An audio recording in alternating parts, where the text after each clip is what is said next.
good. Now, when I do the power look, I'm not looking at the eyes. How many of you had your mind tell you, I already do the power look, I know but when I did the power look, I saw and I heard, even though I was looking there, I saw it, I heard it go, yep, that's the power look, yep, Where does your power look? When you look at the child, where are you looking? Right in their eyes. Okay, so good. So you're not doing the power look. See, the power look, top of the forehead. And you sing a song to yourself in your mind so that your own voice does not sabotage you.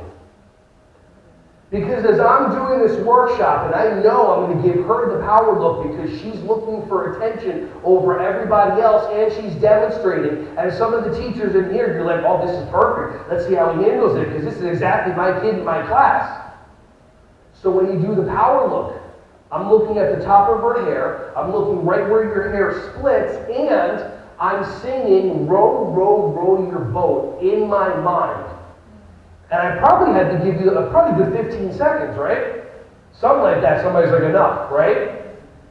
But that's it. And all I'm doing is I'm looking at the top of your forehead. I'm singing row, row, row my boat to myself until I want the behavior to change. And that's when she started looking different directions. And when she had the power initially, all of a sudden I maintained the power look. And now I'm gaining the power. Because now it goes from, I'm doing it. Okay, enough.